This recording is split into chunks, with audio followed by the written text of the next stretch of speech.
You just said menopause is going to last a third of our lives if we're Oh, lucky. so perimenopause, is the time before, the years before menopause hits. So perimenopause, post, everything is post. So you will be menopausal, a menopausal woman for the rest of your life. So if you hit menopause at 51 and you live to be 86, you're in menopause for about a third of your life.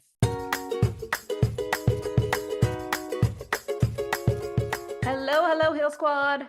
We're back. Part two of our conversation with the menopause queen herself, Tamsen Fadal. If you missed part one, please go check it out because she broke down every single physical symptom of perimenopause and menopause so you'll know exactly what to expect and what to do for them. And of course, you get to hear me go through the live quiz, and you should be doing it right along with me. Okay. Today, we're going to dive into the emotional side of menopause, why it's still so misunderstood. She's sharing tips for navigating the workplace with it, also new relationships, keeping sex strong, embracing the next chapter with confidence, and so much more. Let's get started. Let's jump back in. Yep. So, Tamsin, I know in part one we talked about the physical symptoms, but menopause can also affect women socially and in the workplace, you say. So, how and what are those challenges?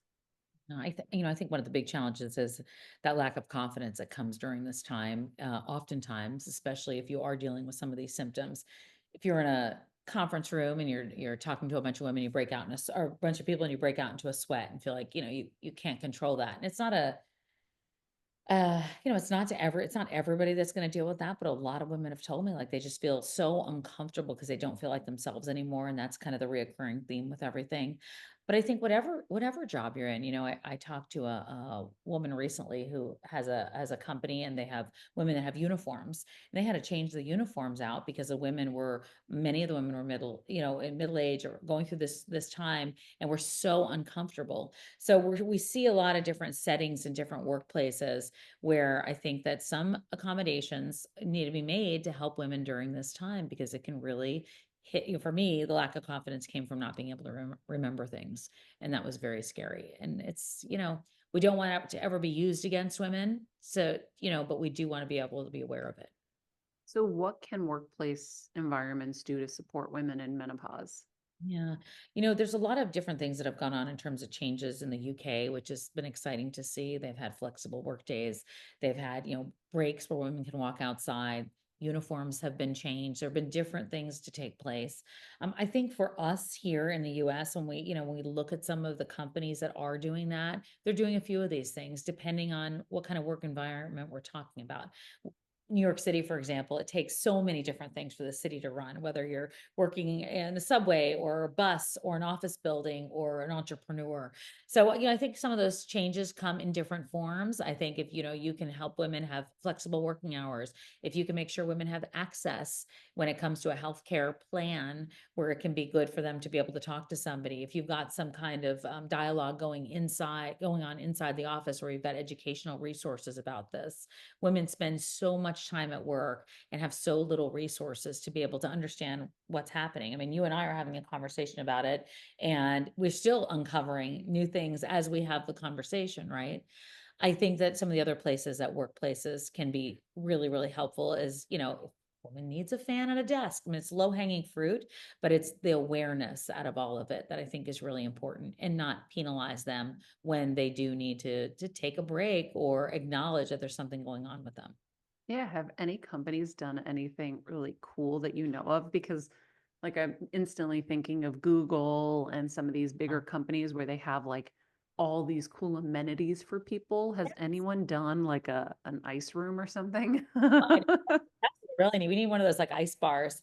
There are cooling rooms that have happened in the UK, as a matter of fact. Isn't that great? Yeah, you can walk in, there's like a cooling room, an area that's cooler.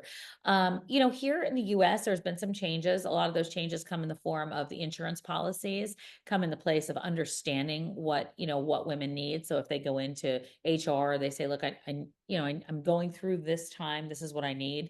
That's the most important part, is to be able to have the conversation, have some paperwork to understand it, then have access to one of these telehealth companies. So we've seen a few of those take place, not as many as I'd like. I know there was a big company. I went to Davos last month, and one of the companies stood up and they said, "We have uniforms that these women have. They work in a factory, and we had long sleeves that were required of everybody, and we've made the sleeves short and we made it breathable material so that women." They said it's a game changer for them. And so those are a few of the changes, and there's a couple of the big companies that have come on board that are more global, but I think we have a lot of work to do with it. I'm just happy the conversation is starting to take place. When we have those workplace conversations, I think when we talk about money and how 1 in 5 women will leave the workplace due to menopause symptoms, that's a big problem, especially when these women are at an incredible point in their careers and have so much to add to a workplace. So when we talk about what workplaces lose during this time, if they lose women, that's when I think people listen. Yeah, I it's funny because when I think about we unfortunately need many different things at different times, whether it's childcare, parking spaces because of maternity situations, or you're pregnant. And I think that we still are afraid to ask for anything we need because we're not it's not the system isn't set up to really support women. So even hearing this, I'm sure someone's like, I can't go into HR and be like, hey, I'm having menopause, get me a fan. But can they? And have you seen people be responsive and not punitive? Well, and then that's the big fear I always have. I went into my HR department and I said, we need a policy. We need something before I left. And they said, we don't even know what that would look like. And it wasn't out of it just was a lack of just awareness, and it's not their fault. There's just been a lack of this conversation. The fact that this is the first time we're having this kind of conversation in 2025 is mind-boggling to me. The past few years have really raised awareness. We hope that it wouldn't be. We can't say that it won't be. And that's what I think concerns me the most. So that's where I think that women have to have a very loud and strong voice for each other. So if you are not comfortable going into your workplace saying that, somebody else is standing up for that. So there's a lot of work that is being done to make sure that workplaces are aware of policies that they can have, that they're easy to implement, that they're not going to be cost prohibitive. So women are cost prohibitive. We don't want that. We don't want women to be punished because of a natural transition we're going through. Because I got to tell you, once you get past these symptoms on the other side of it, and you don't have these harsh symptoms for the next 30 years, but you are in menopause or postmenopausal for almost a third of your life if you're lucky enough. We want women to be able to thrive during that. We want women to be able to say, like, look, this is who I am, what I'm going through, it's going to be fine. I'm still who I am. And I wish that we were a culture that loved the wisdom of age. And unfortunately, we have not been. I think we're just starting to acknowledge what we need to do when it comes to paying attention to this, because all of us are going to go through this if we're lucky enough. Well, two things before we get to my question about what happened when you went to your office, because it's also finances. Like you're in that you're in that studio with two people, you said, and you're having a one-man band so much now because there's not enough money to hire. So they're definitely not gonna have money to help. Oh, your menopause, it'd be like, shut up, go back to work. But before we get to that, you just said menopause is going to last a third of our lives if we're Oh, lucky. I did not I, I catch threw that that in there for you. clearly. Can we just discuss perimenopause and then how long we're in menopause? I need to know what my tunnel looks like here. Yeah, I promise we're going to make it a good tunnel. Um, So perimenopause, is the time before, the years before menopause hits. Menopause, an average age for of our women in the US is 51 years old. And then after that day, menopause, so perimenopause, post, everything is post. So you will be menopausal, a menopausal woman. You won't be able, you'll be a menopausal woman for the rest of your life. So if you hit menopause at 51 and you live to be 86 years old, you're in menopause for about a third of your life, not if you But don't. what does that mean? Does that mean we have symptoms for a third of our life? Like for the from Some 51, do. life Some women sucks? have symptoms at 65 years old. They're still going through hot flashes. Not all, but some women can. That just means that that's where you are. You're past your reproductive years and you're postmenopausal. Yeah, not all. A lot of these symptoms kind of dissipate, but you have to be aware of all of these things. And I when I found that out, I was like, first of all, I thought menopause happened when you die. Like I had no idea. Like what like, I don't even think it actually was never a conscious thought in my mind. And I did, I was a local news anchor for years, and I did all these studies about diet and nutrition and diabetes and heart health and drinking coffee or eating eggs. I never talked about perimenopause. I never said the word. I never said the word menopause.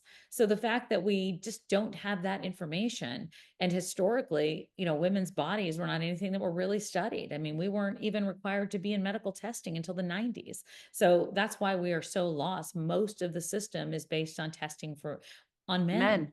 Yeah. That's period. That's factual. And so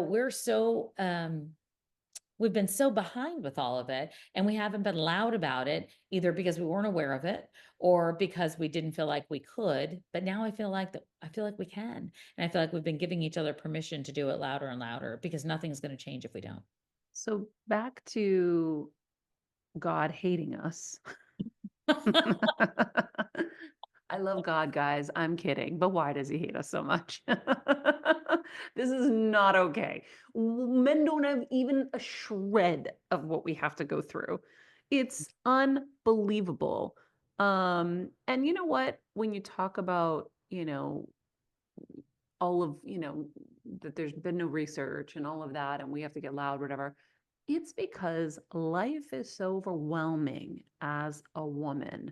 What we have to carry, what we have to do, what we have to be, it's too much, especially as a modern woman, because now we also can't age. We have to keep doing things to not age, and we have to look amazing, be amazing, you know, Smile while you're doing it.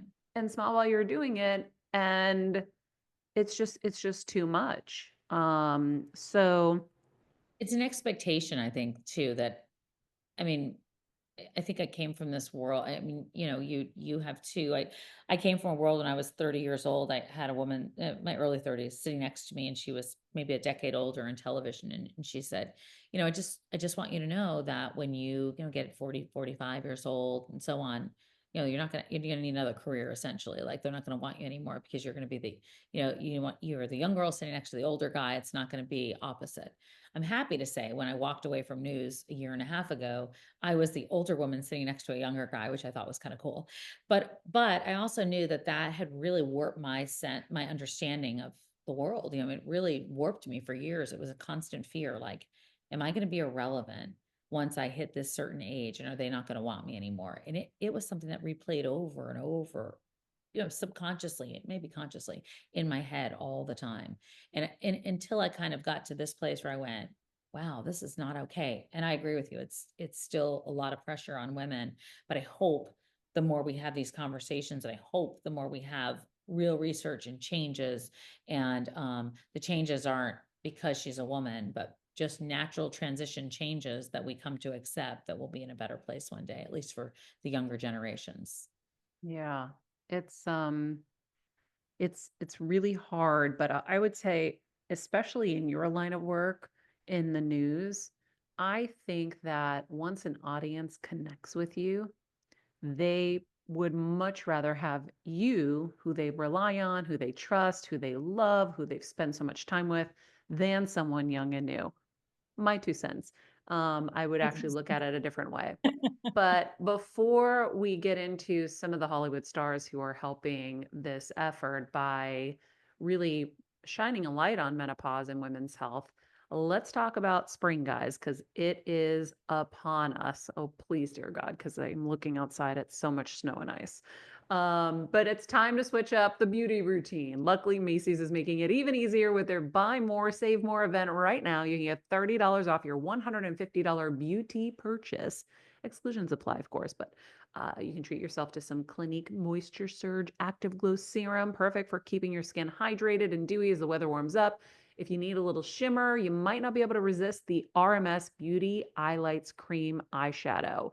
It's buildable, so you can get a soft daytime glow or dial it up for a more dramatic night look.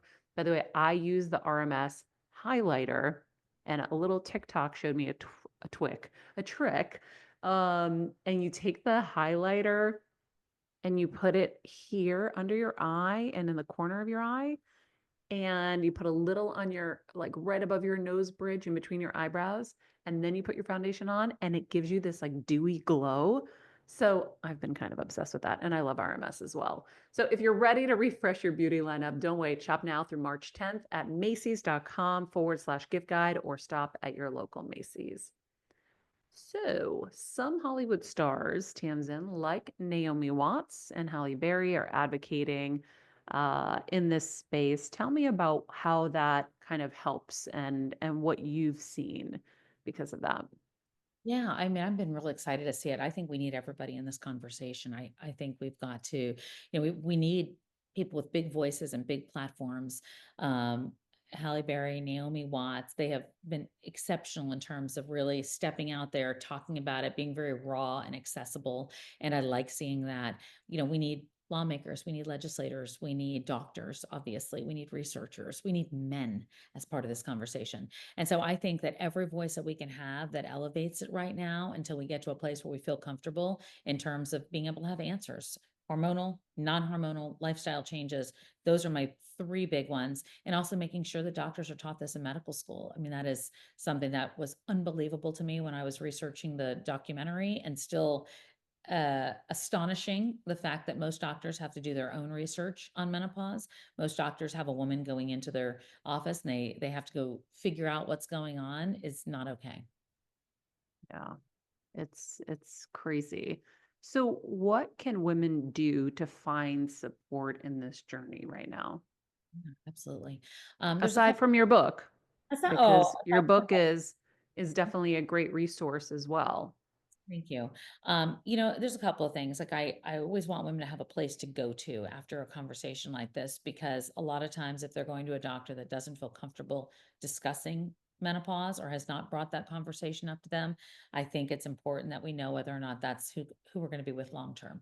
If you decide that it's your OBGYN, if you decide it's a naturopath, you decide it's your GP, whoever it is that you're having the health conversations with. And I love what you always say, that you are, the CEO of your own body. You really have to be during this time.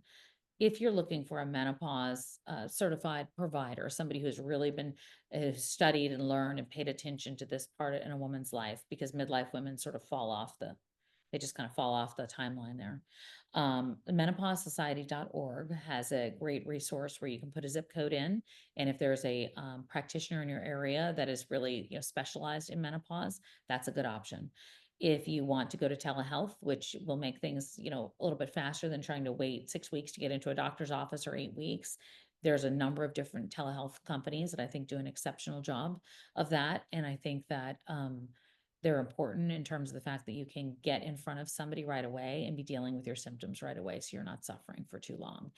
MIDI Health, Maven Health, Alloy Health, all of those are really important and have been done an incredible job in trying to elevate the conversation and get as many women seen as possible, which is what I like. I like seeing those numbers move, because then at least I know women are paying attention to things, because it's not just the irritating symptoms, it's the long-term health ramifications that we're talking about as well. Like And what? well, the long-term health ramifications of, cardiovascular health, of your bone health, of osteoporosis, one of the most, serious and scary things for women, of brain health. Those are long-term health risks that we are looking at when we're talking about women in midlife and menopause. And we don't want to get to the end and say, I wish I had done something about it sooner. And so Yeah. that's where I think I sit with it. And then the final area is relationships. This affects relationships. It just does. I I wrote something kind of tongue in cheek in the book called "Is It Your Husband or Your Hormones?" But there are a lot of divorces that happen in midlife. A lot of that happens during this time, either because women don't feel like themselves anymore, and somebody is misinterpreting that as a partner, or they've figured out who they are on the other side of this, and they're not who they were before. But I think that all of these are important conversations in this Well, in also, if low libido is an issue, then that's going to affect, you mentioned in part one that you met your now husband, then boyfriend, and then Yeah. found out you were in menopause. Yeah. How does that diagnosis affect your relationship? And what did you do to kind of overcome that and make sure that you were building this new relationship with somebody during this duress? Yeah, it's a good question. I was always like, I mean, I don't know. I always really enjoyed like sex and being sexual and sexy. And I mean, one story, for example, when we were dating, he said to me, what do you want for Christmas? And I said, oh, I don't know what, I probably gave a big list. And I said, what do you want? He said, I want you in a big red bow. So for the holiday, I literally was totally naked and got a big bow and like a big, beautiful bow and like wrapped my body in it. And he was like, that was amazing. That was the best gift ever. Next year, he said it to me. I want the same thing. And I was like, are you crazy? I am not doing that. Like I had zero sex drive, zero, my painful sex. Like I didn't enjoy it at all. And I got married, during this time, a year and a half later. Oh, yeah, but a year and a half later during this time period, went to the most, exotic, amazing place, Hawaii, the perfect honeymoon, second marriage, amazing. And just was like, I have nothing. And so I really did Even have, on your honeymoon, you had nothing, huh? I just had no libido. I mean, I had sex, but Wow. I didn't have any libido or drive or any of that. And so, I really had to like pay attention to it. I had to stop assuming that I was going to just fall into bed and, have a steamy romance. Like I really had to pay attention. I really had to communicate about what I wanted in the bedroom. I had to pay attention to what I was doing. I made sure that like I would moisturize and lube, and, I started on vaginal estrogen at some point, and had those real conversations, which I never had to have before. I was like, sex just comes to me.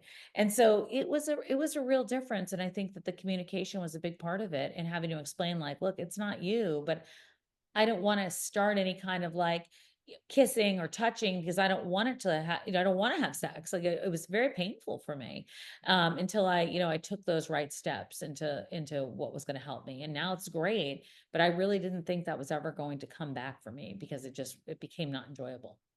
Wait, so at the beginning, that's the most like sensitive time of building a relationship. Oh. And if you're like, dude, I don't want to have sex with you, weren't you afraid he was going to go have sex with other people? I mean, no, luckily I had been with him for a few years. And so I was in like, unbeknownst to me, perimenopause into menopause. And so, no, I wasn't afraid about that. I think I was afraid that like I'd lost my, whatever it was. Like I'd lost my sex appeal, my sex drive. All of it gets wrapped up together.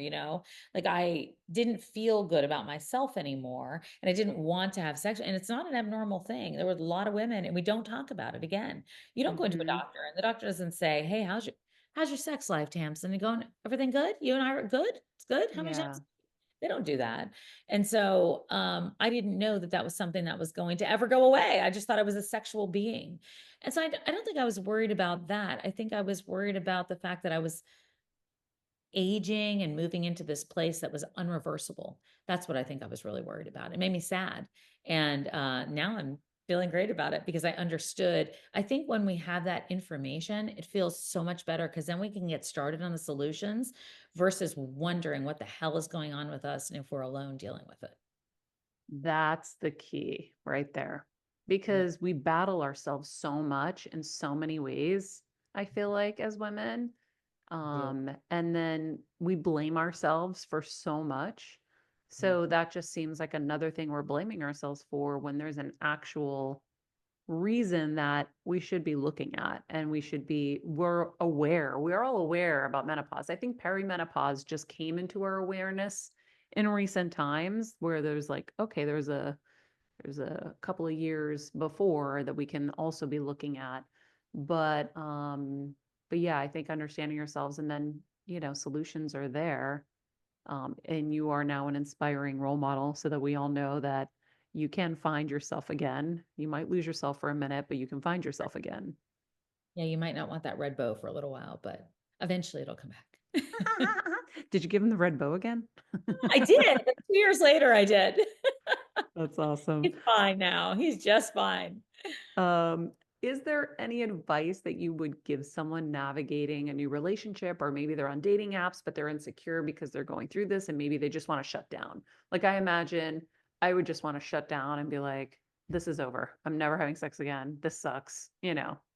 No, I did. I felt like that. I was like, oh my God, like this is it. Like I'm not gonna I'm 50 years old and I'm not gonna want to have sex anymore. Really? And then I thought like, oh my God, I used to say to myself, when a woman would tell me like, oh, you haven't had sex in a year, I'm like, what?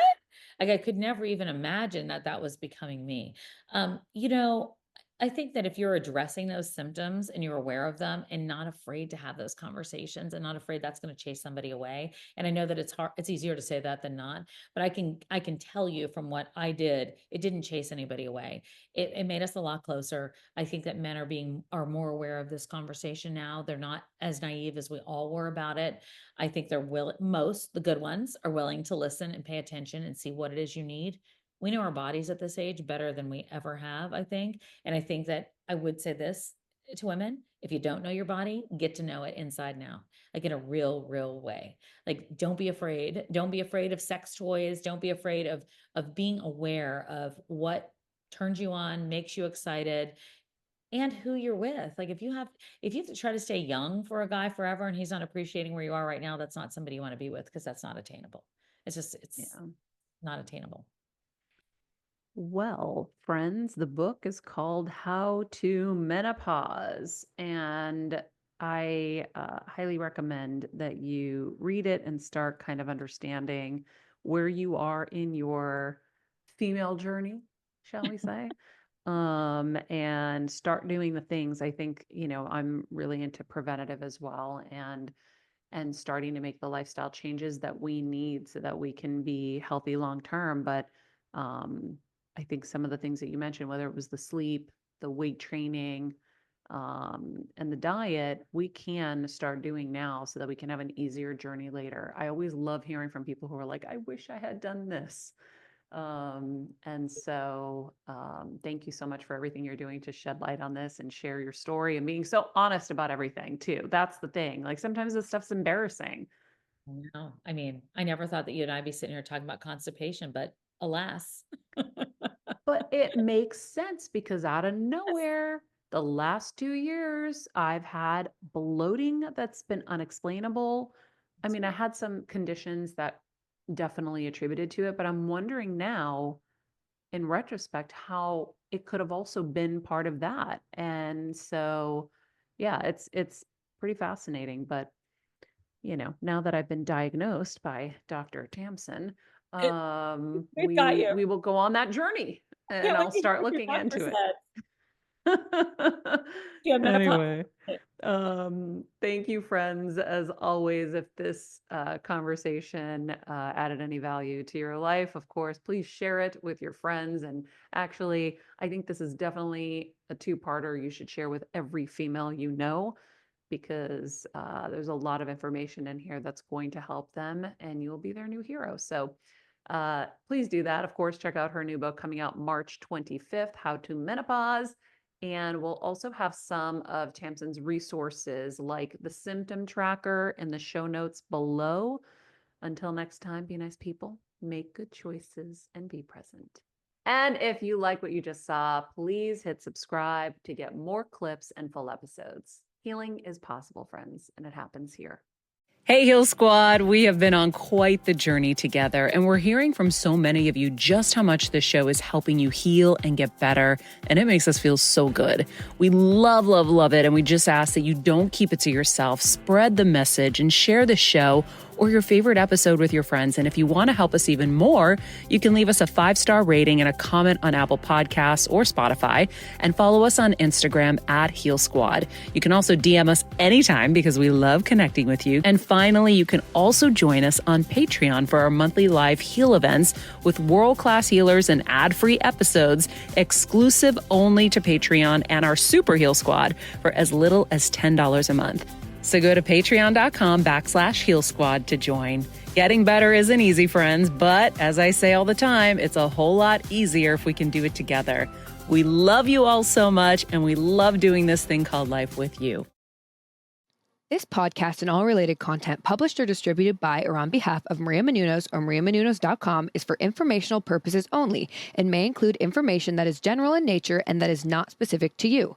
Any information or opinions expressed or contained herein are not intended to serve as or replace medical advice, nor to diagnose, prescribe, or treat any disease, condition, illness, or injury, and you should consult the healthcare professional of your choice regarding all matters concerning your health, including before beginning any exercise, weight loss, or healthcare program. If you have or suspect you may have a healthcare emergency, please contact a qualified healthcare professional for treatment. Any information or opinions provided by a guest expert or host featured within website or on company's podcast are their own, not those of Maria Menounos or the company. Accordingly, Maria Menounos and the company cannot be responsible for any results or consequences or actions you may take based on information or opinions.